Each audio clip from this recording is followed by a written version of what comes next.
뭐 금액으로 치자면 작년에 마이클 조던의 가장 비싼 게 스포츠 카드에서 야구 카드는 정도에 거래된 게 가장 비싼 걸로 알고 있고요. 그리고 안녕하세요. 컬렉스에서 박지성 선수의 은퇴 경기 매치원 유니폼을 낙찰받은 와이번스입니다. 와이번스님은 박지성 선수의 어느 정도의 팬이신가요?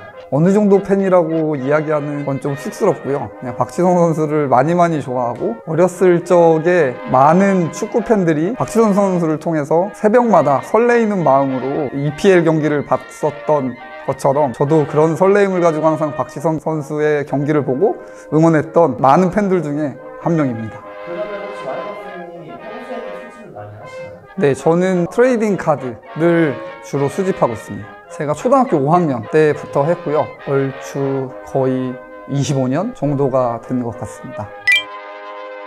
그러면 와이번스님이 컬렉스에서 역대 최고가 낙찰을 하셨는데 얼마에 낙찰하셨나요?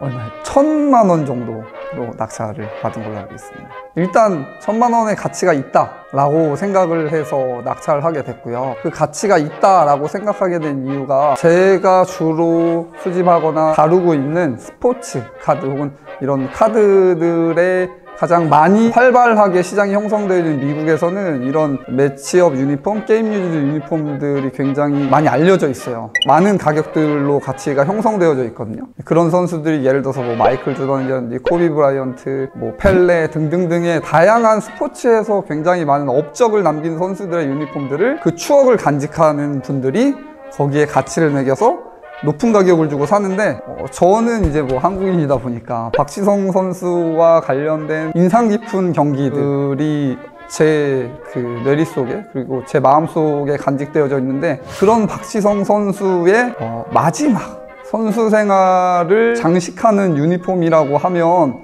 굉장히 큰 의미가 있겠다라는 생각이 들어서 물론 1,000만 원이라는 금액 자체가 작은 금액은 아니지만 그럴 만한 가치가 제 마음속에 그리고 박지성 선수가 저한테 줬던 그러한 감동에 비하면 충분히 지불할 만한 가치가 있다라고 생각을 해서 구매하게 되었습니다.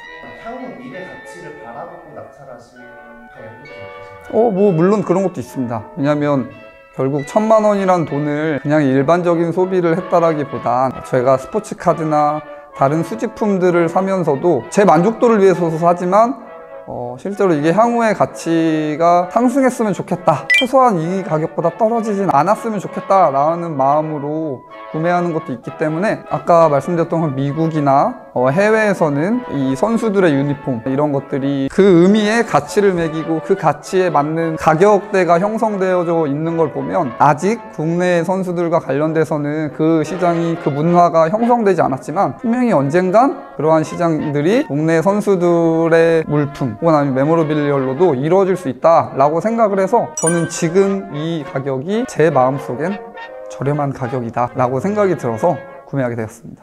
가격 저렴한 가격이라고 하셨는데 본래 가격은 얼마 정도 나왔다고 그건 저도 정확히 알 수 없다 라고 생각합니다. 왜냐면 작년에 마이클 조던 관련된 유니폼이 140억에 끝난 게 있어요. 근데 그 140억에 끝난 유니폼이 제가 알기론 마이클 조던의 97, 98 마지막 은퇴 시즌이죠. 파이널 6차전에서 뛰었던 유니폼으로 알고 있어요. 그런 유니폼들을 마이클 조던이 누군가에게 전달을 했고 받은 이후에 오랫동안 갖고 있었거든요. 근데 그게 받았을 당시에 의미 있는 유니폼이라고 생각했겠지만 그게 향후에 140억이 될 거라고 생각하지는 준 마이클 조던도 받았던 사람도 몰랐을 거예요. 다만 얼마나 의미 있느냐, 그 의미가 가치로 이어질 거냐는 모르지만 가치 있는 거라고 하면 분명히 향후에 가격 상승을 기대해도 좋겠다라고 저는 생각합니다.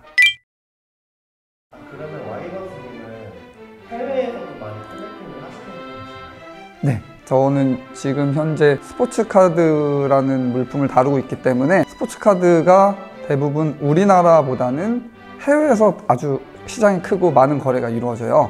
저는 주로 해외의 구매층들과 거래를 많이 하고 있습니다. 해외에서 시장이 크다고 하셨는데 이게 잘 와닿진 않거든요. 약간 금액적으로 설명해 주신다면 어떤 게 오가는지 알려주실 수 있나요? 뭐 금액으로 치자면 아까 얘기했던 것처럼 작년에 마이클 조던의 가장 비싼 게 140억에 팔린 걸로 알고 있고요. 스포츠 카드에서 야구 카드는 거래가 기준으로 80억, 약 80억 정도에 거래된 게 가장 비싼 걸로 알고 있고요. 그리고 스포츠 외에 포켓몬 카드 중에서는 가장 비싼 게 약 70억 정도에 거래된 것도 있는 걸로 알고 있어요. 물론 모든 스포츠 카드와 포켓몬 카드가 그렇게 비싼 카드만 있는 건 아니지만 가장 고가의 카드가 그 정도의 단가를 형성하고 있는 시장이다 라고 이해하시면 좋을 것 같습니다. 그러면 와이번즈님도 컬렉팅을 오래 하셨으니까 약간 컬렉팅하는 기준이 있거든요. 그런 기준이 있나요? 컬렉팅의 기준은 자기 만족입니다.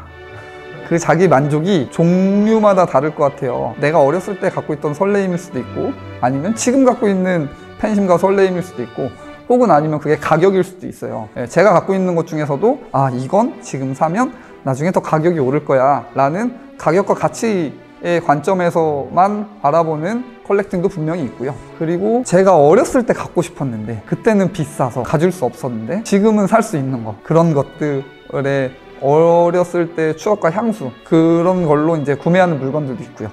그 대표적인 예로 제가 처음 카드를 수집을 할 때 한국 프로야구 카드가 나왔어요. 페레카라는 브랜드였는데 그 중에 제일 비싼 선수, 제일 처음 출시된 99년도에 출시된 이승엽 선수의 사인 카드가 그때 당시에도 귀했어요. 제가 그때 워낙 어렸으니까 그땐 구할 수 없었죠. 그걸 작년에 구했거든요. 구하게 된 이유가 그 어렸을 때의 그 갖고 싶었던 마음, 그 설레임, 그거 하나로. 사실 제가 막 이승엽 선수를 굉장히 많이 좋아하거나 막 그렇진 않거든요. 근데 그냥 그 설레임, 그 마음으로 구한 카드도 있습니다. 그러면 투자 느낌이 그렇죠. 사실 투자 목적으로 컬렉팅을 했다기보단 투자의 목적으로 이 스포츠 카드를 소재로 삼아서 많이 사고 파는 일을 했었죠. 그런 걸 볼 때 어느 기준으로 보세요? 그냥 모든 투자라는 건 사실 상황에 따라서 기준이 바뀌기 때문에 뭐 그때 당시의 상황에 따라서 기준은 변하는 것 같습니다. 다만 가장 중요한 가치는 그래도 이런 레어함, 희귀함 이런 것들이 아무래도 가장 중요한 가치이지 않을까라고 생각합니다. 25년 동안 진짜 오랫동안 이렇게 해오셨는데 네. 많은 노하우가 있을 것 같아요. 네.